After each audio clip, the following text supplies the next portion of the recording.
자, 오늘도 제가 본의 아니게 월드컵 축구로 또 말씀의 문을 열게 됐습니다. 브라질 이기면 다음 주에 또 쓸 수도 있어요. 걱정이 되는데.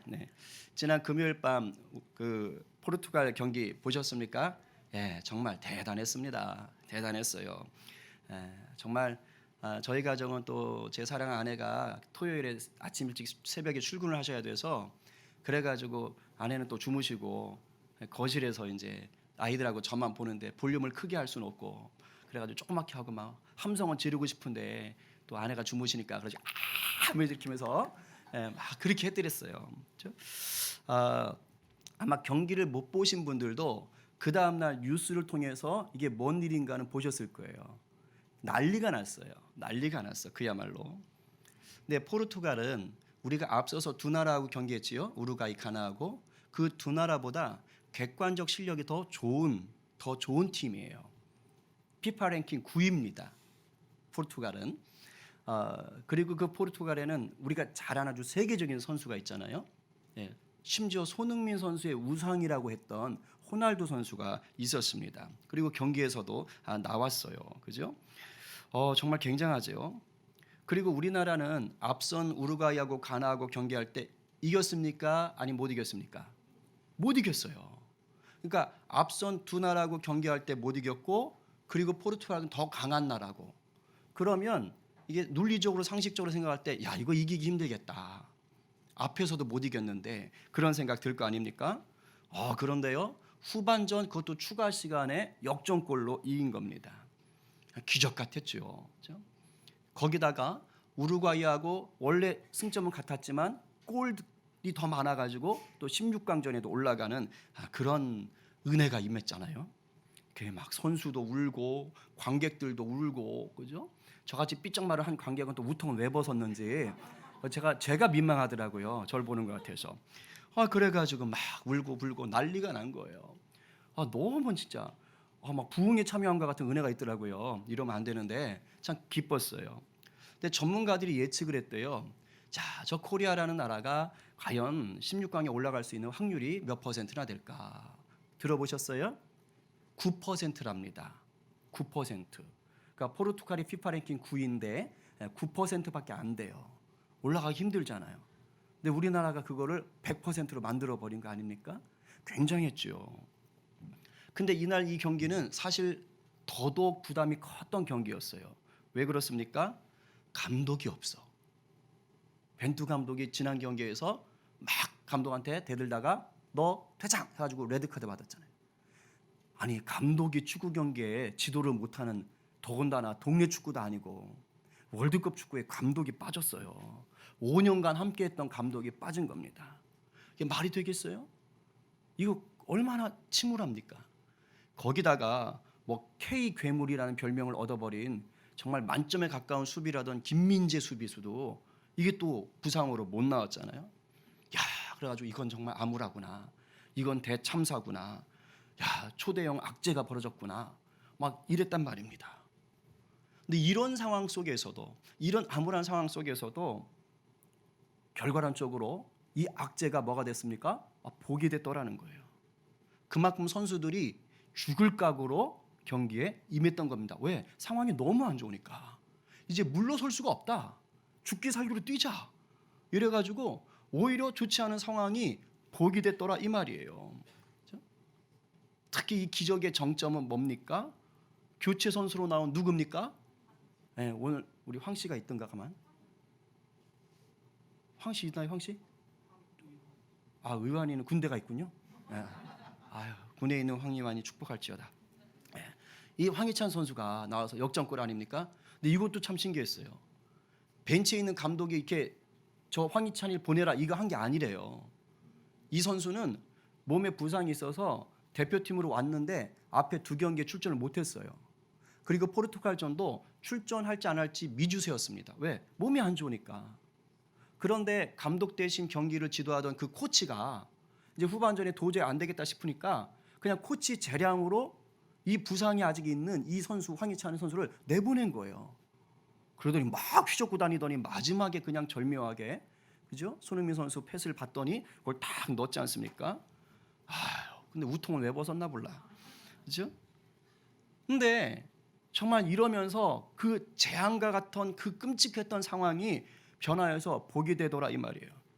자, 이런 걸 오늘 이제 설교 제목으로 써놨는데 한자성어로 뭐라고 하지요? 이래도 모르면 큰일 납니다. 전화위복. 자, 사전을 찾아보니까 이게 돼 있어요. 같이 한번 읽어볼게요. 시작. 재앙이 바뀌어 오히려 복이 된다는 뜻으로 좋지 않은 일이 계기가 되어 오히려 좋은 일이 생김을 이르는 말. 물론 이 말이 나에게 닥친 재앙이 무조건 복으로 바뀐다 이런 뜻은 절대 아닙니다. 그런데 재앙처럼 보이는 그러한 상황도 내가 어떻게 하느냐에 따라서 복으로 바꿀 수도 있다 이 말을 지금 강조하는 거예요. 여러분 세상 일은 있잖아요. 내 마음가짐, 나의 삶의 태도, 또 나의 노력에 따라서 긍정적인 변화를 만들어낼 수가 있습니다. 이것과 관련해서 또 하나의 고사가 있는데 고사성어는 다르지만 전화위복과 비슷한 거예요. 옛날 중국에 차윤하고 손강이라는 두 사람이 있었대요. 근데 이 두 친구는 너무너무 가난한 거예요. 그런데 또 공부를 굉장히 좋아해요. 우리 학생들 같아요. 책 읽는 것을 굉장히 좋아해요. 그래서 밤이 새도록 책을 읽고 싶은 거예요. 근데 너무 가난하니까 등불을 밝힐 기름을 살 수가 없는 겁니다. 그런데 이 두 친구들은 가난한 환경, 그런 불우한 환경을 탓하지 않았어요. 그러면 내가 가난해서 기름을 못 사는데 어떻게 해야 책을 읽을 수 있을까 하고 뭐 하는 거예요? 마음가짐과 태도를 새롭게 하면서 도전해 봤어요. 그래서 차윤이란 친구는 수십 마리의 반딧불이를 잡았습니다. 그래서 실크 명주 주머니 하얀 거에다가 그 반딧불을 잔뜩 집어넣었어요. 그러니까 반딧불이 뭐 하지요? 불을 밝히기 시작한 거예요. 근데 수십 마리가 불을 밝히니까 이렇게 주머니 들고 보면 책을 읽을 수 있었더라 하는 거예요. 그리고 이 송강이란 친구는 겨울이었던 것 같아요. 마당에 눈이 소복히 쌓여 있는데 달빛이 딱 비치면 어떻게 되죠? 반사가 되잖아요. 그러니까 그 반사된 빛을 가지고 책을 읽었다. 그래서 여기서 나온 또 한자 성어가 있죠. 뭡니까? 형설지공이다라는 거예요. 반딧불하고 눈하고 저거 가지고 공부했더라 이 말입니다. 학생이 됐든 어른들이 됐든 자기 환경이 나쁘다고 마냥 탓할 일이 아니지요.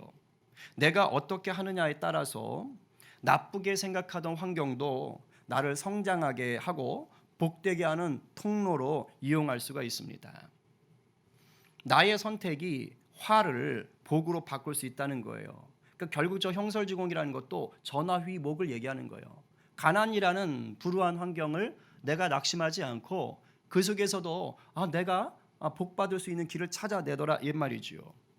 그런데 지금까지 제가 드린 말씀은 교회 오지 않아도 다 들을 수 있는 얘기입니다. 학교에서 선생님들한테 들을 수 있고 유튜브에 뭐 오피니언 리더다 아니면 뭐 이렇게 좀 잘 나가는 분들이다 하면 이런 얘기 다 합니다. 구태여 목사인 제가 여러분에게 설교 시간에 이런 얘기까지 또 더할 필요는 없어요. 그럼 왜 이 얘기를 했냐? 제가 하고 싶은 얘기는 사실 따로 있지요. 우리 예수 믿는 자들의 삶에도 이런 전화위복의 역사가 있어요. 그런데 예수 믿는 자들이 누리는 전화위복과 예수를 믿지 않는 자들이 누리는 전화위복은 좀 다릅니다. 결정적인 차이가 있어요. 물론 공통점이 있습니다. 그건 뭐냐? 예수 믿지 않든 믿든 나쁜 환경 속에서도 내가 어떻게 반응하느냐에 따라서 복이 되더라라는 것은 있어요. 왜 그럴까요? 믿지 않는 자들에게도요. 하나님이 주시는 일반 은총으로서의 복이 있기 때문입니다. 조금 어려운 표현이지만 여러분 햇빛, 공기, 비 이런 거 내릴 때 착한 사람, 나쁜 사람 골라서 내리나요? 뭐 저같이 마른 사람 아니면 좀 몸집이 좋은 사람 골라서 내리나요? 오늘 정학고 집사님 정장을 딱 빼입고 아까 저쪽 기도하러 들어오신 제가 깜짝 놀랐잖아요. 무슨 모델 딱 들어오신 줄 알고. 그러니까 햇빛이나 비나 공기 같은 건 사람 안 가립니다. 악인 선인 안 가립니다. 모두에게 공평합니다. 왜요? 살아야 되니까. 모든 인간에게 필수적이니까. 이걸 하나님이 주시는 거예요. 이걸 일반 은총이라 그래요. 모든 사람에게 하나님이 베푸시는 은혜를 말합니다. 예수님께서 이런 말씀을 하셨어요. 하나님이 그 해를 햇빛 얘기하는 거예요. 해를 악인과 선인에게 비추시며 비를 의로운 자와 불의한 자에게 내려주심이라. 일반 은총이에요. 예수 믿든 예수 믿지 않든 기본적으로 하나님이 베푸시는 은혜가 있어요.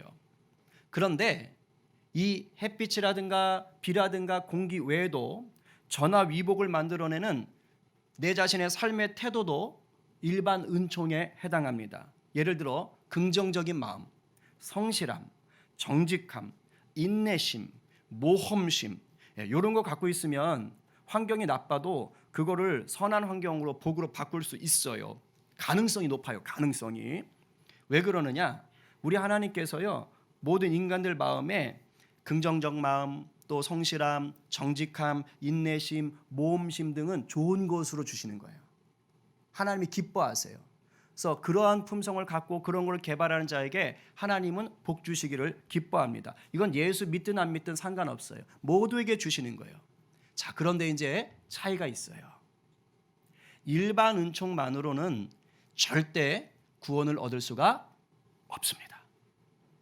아무리 착하고 성실하고 정직하게 살아도 구원받을 수 없어요. 구원은 오직 예수 그리스도를 믿어야만 얻을 수 있습니다. 바로 이거예요. 예수 그리스도를 믿어서 구원의 복을 누리는 것이 특별 은총이라고 합니다. 무슨 은총? 특별 은총. 이것이 바로 믿지 않는 자가 누리는 전화위복과 믿는 자들이 누리는 전화위복의 결정적인 차이예요. 믿지 않는 자들의 전화위복은 일반 은총 수준에서 끝나요. 그러나 우리 믿는 자들이 누리게 되는, 예수를 제대로 믿는 겁니다. 그냥 단순히 교회에 몸만 왔다 갔다 하는 게 아니고 예수를 정말로 구주로 영접한 자들이 누리는 전화위복은 특별 은총 안에서 누리는 복이라 이 말입니다. 그런데도 불구하고 하나님이 일반 은총을 모든 자에게, 안 믿는 자에게도 하나님이 복을 주시는 이유가 있어요. 그건 뭐냐? 그 일반 은총, 햇빛이 비치고 공기가 있고 비가 있고 이런 것들 통해서, 성실함을 통해 정직함을 통해 복 주시는 걸 통해서 하나님이란 존재가 계시는구나 라는 것을 깨닫고 유일한 구원의 길인 예수께로 나오도록 징검다리를 마련해 놓으신 거예요. 안 믿는 니들은 일반 은총으로 끝내라, 이걸로 누리다가 그냥 지옥 가라, 이게 아니고 그런 것들을 통해서 너희가 예수를 만나라, 나에게 오라 하고 하나님이 사다리를 하나 놓아 주신 것입니다. 그러나 이 일반 은총을 통해서 예수님께로까지 나오지를 못하면 어떻게 되느냐? 그러면 그냥 세상 복, 일반 은총에서 썩어지고 말 복, 영원까지 가지 못하는 그런 복만 누리다가 지옥 가는 거예요. 세상적으로 아무리 좋은 성품을 가지고 있어서 어려운 환경 속에서도 정말로 전화위복의 복을 만들어낸 사람일지라도 예수를 믿지 못하면 죄송하지만 그 복은요, 그냥 이 세상의 복으로 끝나고 말아요. 구원에 이르는 복, 영생에 이르는 복, 주님의 특별한 은혜를 맛보는 복은 누리지 못하는 거예요. 왠지 아십니까? 일반 은총이 누리는 복은요, 주인이 주님이 아니고 내 자신인 경우가 많아요. 삶의 주인이 나야. 나의 노력, 나의 치열함, 나의 지독한 어떤 그런 도전, 나의 모험심, 내가 하는 거야, 내가. 그렇게 해서 뭔가를 만들어내는 거예요. 주님이 주인 되지 못한 상황입니다. 내가 주인 돼서 철저히 내 관리를 하고 내가 노력해서 악조건 속에서 성공하지만, 그러나 영생은 얻을 수가 없는 복인 거예요. 그리고 그거 아세요? 그냥 세상 사람들, 믿지 않는 자들, 그냥 일반 은총 수준에서 누리는 복은요, 아무리 노력해도 사실은 복이 복으로 가지 않을 때도 있어요. 즉 전화위복으로 가지 못할 때도 있어요. 절망과 재앙 속에서 그냥 끝나버릴 때도 있습니다. 그러나 오늘 믿으십시오. 예수 그리스도를 믿어서 복음 안에서 사는 성도는요, 언제나 특별한 전화위복을 누릴 수가 있습니다. 믿으십니까? 네, 이제 믿으셔야 돼요. 더 믿으셔야 돼요. 왜 그러느냐? 내가 나의 주인이 아니고요, 예수님이 나의 주인이에요. 주님이 하나님이 나의 주인이에요. 그래서 주님께서 나에게 언제나 은혜를 베푸시기 때문입니다. 그래서 성도는 뭐가 좋은 거냐? 내 힘으로 감당할 수 없는 일들이 있지요. 아무리 노력을 해도 내 힘으로 감당할 수 없는 일들이 생깁니다. 그런 일이 있어요. 그런 재앙이 있어요. 난감함들이 있어요. 그런데 예수 믿는 자들은 뭐냐? 그런 상황 속에서 우리 주님의 특별한 도우심을 경험할 수가 있습니다. 세상적으로는 뭐야 똑같이 고난당했잖아. 근데 그게 아니더라는 거예요. 겉으로 볼 땐 똑같이 고난당한 것 같은데 예수 믿는 자들에게는 주님이 부어주시는 특별한 자유와 평안, 은혜가 있다는 거예요. 고난이나 불황 속에서도 합력하여 선을 이루게 하시는 그런 은혜가 있다는 것입니다. 그것을 여러분들이 오늘 이 시간에 분명하게 믿고 누리는 인생 되기를 간절히 축복합니다. 오늘 본문에 보니까 사도 바울이 바로 이런 특별 은총, 예수 안에서 누리는 전화 위복을 경험했더라 이 말입니다. 3차 전도 여행이 이제 끝났어요. 사도 바울은 성령의 이끌림을 따라서 예루살렘으로 갔지요. 우리가 아까 암송했잖아요. 그죠? 죽을 각오를 가지고 예루살렘으로 갔어요. 예루살렘에 가면 환난과 핍박이 기다린다는 것을 알았어요. 그럼에도 불구하고 그곳으로 갔어요. 왜요? 예수 복음, 예수 생명을 증거하는 것이 더 중요했어요. 하나님의 은혜의 복음을 증언하는 일을 마치려 하면 나의 생명조차 조금 더 귀한 것으로 여기지 않겠다라고 결심했기 때문에 간 것입니다. 그리고 결국은 유대인들의 모함에 의해서 붙잡히지요. 그리고 당시에 주도권을 갖고 있던 로마 제국의 재판정에 이제 끌려가 넘겨집니다. 그런데요, 사도 바울은 국적이 이스라엘 국적이 아니었어요. 날 때부터 로마인 국적을 갖고 있었습니다. 그래서 로마인들은 함부로 재판할 수가 없어요. 그래서 재판을 받을 때 내가 불만이다 그러면 로마인은 나 황제에게 재판받고 싶소 라고 신청을 할 수가 있었습니다. 그래서 사도 바울이 나 요 안에서 예루살렘에서 재판받지 않겠습니다. 나 로마 황제에게 재판받겠습니다. 글로 보내주세요. 이렇게 얘기를 합니다. 그래서 이제 사도 바울이 예루살렘에서 재판을 받지 않고 로마로 가게 됩니다. 이스라엘을 담당하고 있던 로마의 총독이 로마의 군대 장교인 백부장에게 자, 너 그러면 이제 저 사도 바울을 좀 수행해서 안전하게 로마까지 데려다 줘라 해가지고 이제 사도 바울을 수행해 가게 합니다. 가는 길은 뭐냐? 지중해를 거쳐서 로마로 가는 배를 타고 가는 거예요. 꽤 큰 곡물선입니다. 애굽에서 이집트에서 로마로 곡물을 실어 나르는 배가 있었어요. 그러니까 규모가 좀 있겠지요. 이 배에는 사람들도 무려 276명이 타고 있었습니다. 그러니까 조그만 돛담배가 아닌 거예요. 꽤 큰 배입니다. 그런데 문제가 생겼어요. 봄에나 여름에 배를 띄웠으면 별 문제가 안 되는데 이제 10월 중순이 넘어서 이 배를 띄운 겁니다. 그런데 그때 당시는 지중해에 10월 중순이 넘어가면 배를 잘 안 띄웠대요. 위험해서. 그리고 11월부터 다음 해 2월 말까지는 아예 운행을 안 했답니다. 왜? 바람이 거세니까. 지금 그런데 10월 중순이 넘어서 배를 띄운 거예요. 세 차례나 전도 여행을 하면서 지중해를 많이 오갔던 사도 바울이 보니까 아무래도 위험한 겁니다.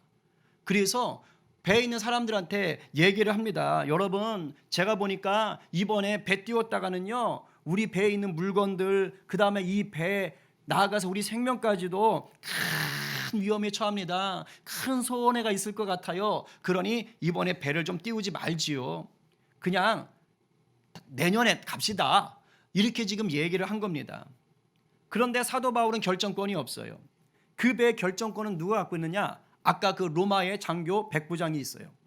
근데 로마 백부장이 사도 바울의 얘기를 듣지 않고 선장과 그 배의 곡물선의 주인인 선주의 말을 들었어요. 근데 그 사람들은 생각해 보세요. 지금도 우리 요즘 뭐죠? 파업 있고 막 그러니까 이제 막 물류 대란이 일어났잖아요. 근데 물건을 제때 못 갖다 주면 그만큼 손해잖아요. 그러니까 이 사람들 뭐 하는 거야? 빨리 갖다 주자. 어떻게 몇 개월을 여기서 묵고 있냐? 그래서 그냥 배를 떼웁시다. 아직 11월 안 됐으니까 갑시다. 이러고선 배를 그냥 띄운 거예요. 근데 처음엔 괜찮았어요. 남풍이 불었어요. 순풍입니다. 배가 잘 가겠구나 한 거예요. 그래서 아유 저 사도 바울 아무것도 모르면서 그래. 그런데 이내 바람이 바뀐 겁니다. 북동풍으로 바뀌었어요. 이걸 당시 뱃사람들은 뭐라고 불렀느냐? 유라굴로라고 불렀어요. 뭐라고요? 유라굴로. 성경에 나오는 유라굴로 광풍입니다. 엄청난 파도가 일어나고 거센 비바람이 지금 몰아치기 시작하는 거예요. 배를 움직일 수가 없어요. 그냥 배가 파도에 요동치면서 제멋대로 이제 흘러가기 시작되는 것입니다. 난파될 것 같은 거예요. 그러니까 이제 이렇게 되면 우리가 옛날 영화에서 봤지요. 배에 있는 물건들을 집어 던지는 거예요. 왜? 좀 가볍게 하려고. 그래도 소용이 없어요. 여러 날이 지났습니다. 성경이 그 상황을 이렇게 적고 있어요. 쉬운 성경으로 번역된 걸 읽겠습니다. 자, 시작. 우리는 며칠째 해도 보지 못했고 별도 보지 못했습니다. 바람은 계속해서 거세게 불어왔습니다. 결국 우리는 살아남을 수 있다는 희망을 모두 포기하고 말았습니다. 자, 머릿속에 그려지세요? 지금 그려져요? 276명이 우리는 살 수 있다는 희망을 버렸습니다. 그 배에 타고 있던 모든 사람들이 이젠 죽었구나. 살 수 없겠구나. 자, 요 정도 되면 뭡니까? 내가 아무리 긍정적인 마음을 가지고 아무리 치열하게 성실하게 정직하게 내 삶을 바꾸려고 해도 안 되는 상황이에요. 화를 복으로 바꿀 수 없는 상황입니다. 모든 사람들이 이제 더 이상 소망이 없구나. 왜? 망망대해 바다 한복판에서 거대한 폭풍을 만난 거예요. 다 죽었다. 이러고 있는 것입니다. 인간의 힘으로는 어떻게 해볼 수가 없는 절대 절망의 위기 가운데 지금 빠져든 거예요. 여기서 일반 은총과 특별 은총이 나뉩니다. 인간의 힘으로는 한 줄기의 희망도 찾을 수 없는 이 암흑 속에 복음이 빛으로 역사합니다. 예수 복음에 강력히 붙들린 한 성도, 바로 사도 바울을 통해서 우리 주님이 일하기 시작합니다. 사도 바울이요, 다 죽었구나. 죽음만을 기다리고 있던 그 사람들 가운데 서서 폭풍을 뚫고 큰 소리로 외칩니다. 우리 준호가 읽어봐 하려고 하다가 창피할 것 같아서 다 같이 사도 바울이 된 마음으로 선포하겠습니다. 시작. 내가 너희를 권하노니 이제는 안심하라. 너희 중 아무도 생명에는 아무런 손상이 없겠고 오직 배뿐이리라. 할렐루야. 무슨 말이지요? 살 수 있다는 희망을 포기한 자들에게 살게 될 거라고 희망을 넣어준 거예요. 근데 이렇게 말해요. 단지 배만 망가진다. 배만 손상을 입고 생명은 안전하다. 근데 상식적으로 조금 황당한 말입니다. 약간 말이 안 돼요. 왜냐하면 지금 망망대해요. 그리고 비바람 엄청 몰아칩니다. 그런데 거기에서 배가 망가지면 어떻게 되는 거예요? 사람도 죽죠, 당연히. 그러니까 이 논리적으로 뭔가 말이 안 돼요. 그런데 배는 손상될지언정 우리는 산다라고 얘기하는 거예요. 근데 그거 아세요? 이 말을 지금 사도 바울 개인의 입에서 자기 생각으로 하는 말이 아닙니다. 사도 바울이 자기 인생 경험에서 나온 그러한 경험에 의한 예측이라든가 경험에 의한 어떤 예언이 아니에요. 또 사도 바울이 뭐 슈퍼맨 같은 힘이 있어서 내가 다 구해주겠습니다 하고 건져내겠다는 뜻도 아닙니다. 사도 바울은 지금 바로 지난밤에 주님께서 하셨던 그 말씀을 전달하는 거예요. 복음에 붙들렸더니 예수가 친히 역사하는, 내가 주인 된 게 아니고 나의 주인 되신 예수 그리스도가 친히 우리 가운데 말씀하시는, 재앙과 고난과 암흑 속에서 친히 우리 주님이 말씀하시는 그 음성을 들은 거예요. 그리고 지금 그 말씀을 전달하고 있는 것입니다. 이렇게 전달합니다. 아까 읽었지만 다시 한번 여러분의 심령에 받으십시오. 다 함께 시작. 내가 속한 바 곧 내가 섬기는 하나님의 사자가 어젯밤에 내 곁에 서서 말하되 바울아 두려워하지 말라. 내가 가이사 앞에 서야 하겠고 또 하나님께서 너와 함께 항해하는 자를 다 내게 주셨다 하였으니 그러므로 여러분이여 안심하라. 나는 내게 말씀하신 그대로 되리라고 하나님을 믿노라. 그런즉 우리가 반드시 한 섬에 걸리리라 하더라. 할렐루야. 아멘. 여러분, 사람이 할 수 없는 일을 우리 하나님은 하십니다. 하나님은 인간의 생각과 능력을 뛰어넘어서 일하시는 창조주세요. 믿으시지요? 아멘이요. 하나님은 저와 여러분 같은 피조물이 아니에요. 그래서 하나님이 하시겠다고 말씀하시면 그대로 됩니다. 됩니다. 이 시간 민수기 23장 19절 말씀 오늘 여러분 심령에 팍 새기고 돌아가세요. 이 말씀 붙잡으셔야 돼요. 이 말씀을 붙잡고 기도하셔야 되는 거예요. 다 함께 시작. 하나님은 사람이 아니시니 거짓말을 하지 않으시고 인생이 아니시니 후회가 없으시도다. 어찌 그 말씀하신 바를 행하지 않으시며 하신 말씀을 실행하지 않으시랴. 아멘. 하나님의 말씀 어디에 있어요? 어디 있어요? 성경에 다 있으니까 괜히 자면서 주님 제게 말씀해 주십시오. 환상 중에 꿈으로 말씀해 주십시오. 기도하셔도 됩니다. 그런데 성경을 그냥 보세요. 이미 약속의 말씀이 다 있으니까 이 말씀을 붙잡고 기도하세요. 그러면 여러분의 마음 가운데 하나님이 주시는 메시지들이 있습니다. 그렇게 하나님의 음성을 듣는 것이 좋습니다. 어쨌든 중요한 것은 뭐예요? 하나님은 말씀을 하셨고 거짓말하지 않으셨고 하신 말씀을 반드시 뭐 하신다? 이루신다. 그러니 여러분들이 이것을 믿음으로 취하게 되기를 간절히 바랍니다. 본문에서 그랬어요. 정말로 배는 난파됐습니다. 배는 망가졌어요. 그러나 276명의 사람들은 모두 살았습니다. 성경에 적혀 있어요.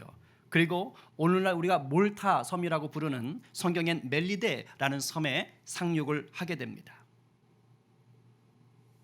왜 하나님께서 인간의 힘으로는 다 죽을 수밖에 없었던 그 태풍 속에 더군다나 믿음의 사람 사도 바울의 얘기도 듣지 않고 자기들 멋대로 고집을 피워서 그 풍랑을 만난 자들에게 왜 하나님이 기적을 베푸셔서 죄다 살리셨을까요? 왜일까요? 한 사람 때문이에요. 복음에 붙들린 한 사람, 사도 바울 때문입니다. 사도 바울이 로마 황제 가이사 앞에 서야 되기 때문이에요.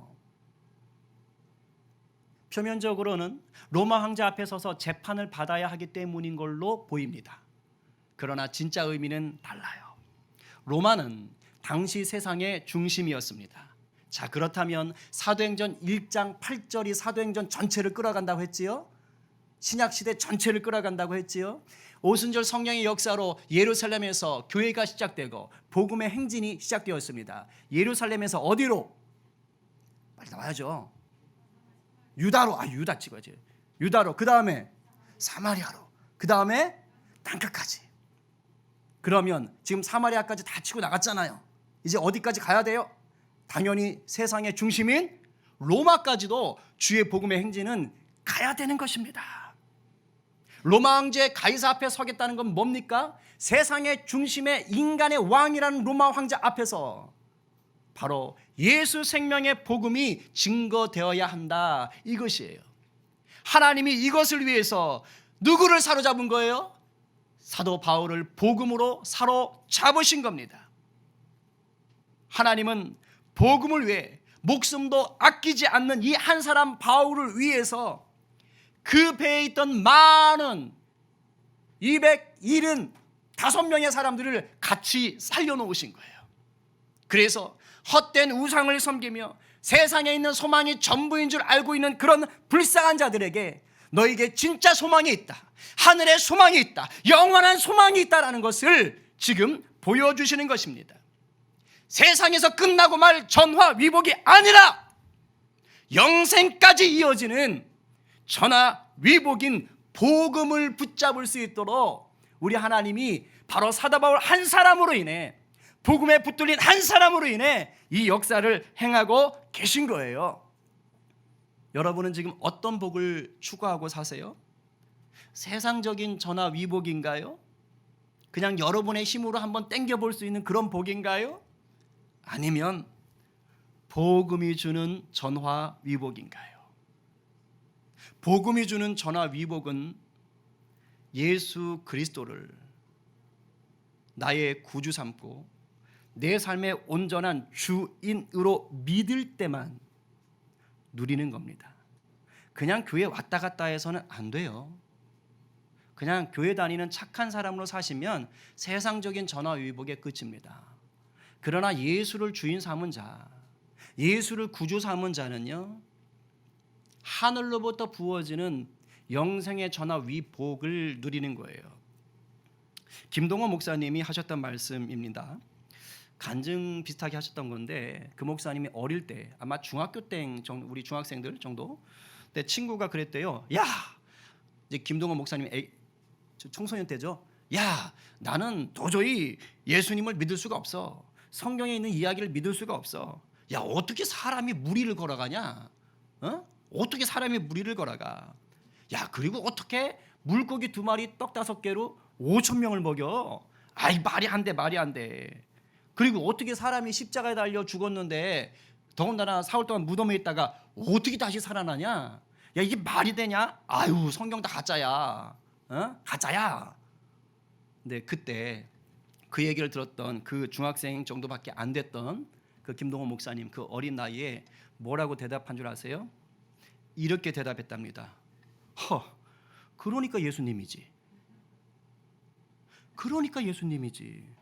사람이면 당연히 못해. 예수님이니까 당연히 한 거야. 왜? 하나님의 아들이잖아. 만약에 그걸 못하면 예수님이 아닌 거지. 이렇게 대답을 했대요. 그러니까 그분은 그 나이에 정말 성경에 있는 것들이요 다 믿어졌대요. 그래서 친구한테 정말 믿음으로 그것을 선포한 거예요. 하나님의 아들인데 이걸 못해? 아니, 당연히 해야 되는 거 아니야? 이게 확신이 들더라는 거예요. 온 천지 만물을 지으신 하나님인데, 그분의 외아들이 나를 위해 오셨는데 왜 그걸 못해? 당연한 거지. 그래서 친구한테 오히려 반문했다는 거예요. 넌 이게 안 믿어지니? 막 이렇게. 그래서 그런 얘기를 하세요. 자기는 그런 분명한 믿음이 있어서 자기가 자랄 때 굉장히 가난했고 목회할 때도 보통 어려운 일이 많았던 것이 아니었지만 그때마다 하늘로부터 부어지는 복음이 주는 그 놀라운 복을 누리며 그러면서 자기가 그 목회 활동을 해왔다는 거예요. 굉장히 많은 활동을 하신 분이거든요, 그분이. 여러분, 진짜 예수 믿으면 이 복을 누리는 것입니다. 이제 슬슬 정리할게요. 우리가 살다 보면 원하지 않게 어려움을 당할 때가 있습니다. 불의의 사고가 날 때가 있고 실패가 있을 수도 있고요. 사람들의 조롱이나 배신을 경험하기도 하고 가난이나 질병이 몰려올 때도 있고 때로는 정말 힘들다. 내가 정말 감당하기 너무너무 힘들다 하는 일들이 찾아와서 낙심거리로 올 때도 있습니다. 그런데 이럴 때 이를 악물고 노력하면 때로는 다시 좋은 날을 만들 수도 있어요. 즉 전화위복을 누릴 수 있어요. 그런데 잘 들으세요. 내가 나의 주인이 되어서 내 노력으로 만든 전화위복으로 끝나면 영적으로 실패한 겁니다. 세상적인 기준으로는 굉장히 귀하고 대단한 업적처럼 보이지만 우리 주님 눈으로 보실 때는 여전히 수고하고 무거운 짐진 자에 불과하다고요. 잘 아셔야 돼요. 여러분들이 예수 믿는 자입니까? 그렇다면 복음만이 줄 수 있는 전화위복을 누리셔야 합니다. 그럴 때 도저히 내 힘으로 감당할 수 없는 고난을 만나도 넉넉히 이기실 수가 있는 거예요. 왜요? 전능하신 주님, 사랑이 한이 없으신 주님이 도와주시기 때문입니다. 주님을 주인 삼고 주님과 동행하는 자는 언제 어디서나 평안과 자유함을 누리는 거예요. 그 어디나 하늘나라. 이것이 복음이 주는 복이고 영적인 전화 위복입니다. 고린도후서 4장을 보면 예수 믿는 성도가 누리는 전화 위복의 복이 아주 잘 나왔어요. 한번 같이 받아볼까요? 시작. 우리가 사방으로 우겨쌈을 당하여도 쌓이지 아니하며 답답한 일을 당하여도 낙심하지 아니하며 박해를 받아도 버림받지 아니하며 거꾸로 뜨림을 당하여도 망하지 아니하고 힘이 되지요. 그런데 바로 여러분이 지금 읽은 이 복을 누리는 힘이 어디서 나오는 줄 아세요? 그게 4장 7절인 거예요. 평생 여러분이 고백해야 될 바로 이분의 이름. 시작. 우리가 이 보배를 질그릇에 가졌으니 이는 심히 큰 능력은 하나님께 있고 우리에게 있지 아니함을 알게 하려 함이라. 할렐루야. 질그릇 같은 우리가 감히 감당할 수 없는 보배인 예수 그리스도를 갖는 거예요. 나는 질그릇에 불과하나 내가 예수 그리스도를 품으면 힘이 큰 능력이 질그릇 같은 내 삶에 역사되는 것입니다. 예수 안에 진짜 복이 있어요. 오늘 누가 예수 복음 안에 굳게 서서 세상 끝날까지 도우시는 주님의 전화 위복을 누리시겠습니까? 오늘 누가 주님만이 주시는 전화 위복을 인생의 유라굴로를 만나 그 광풍을 만나 허덕이는 영혼들에게 증거하는 자로 사시겠습니까? 이 말씀 앞에 주님, 질그릇 같은 내 인생에 보배로 오신 주님, 오늘 말씀을 믿는 저에게 역사해 주십시오. 이 고백을 하는 저와 여러분 모두에게 함께하기를 간절히 축원합니다.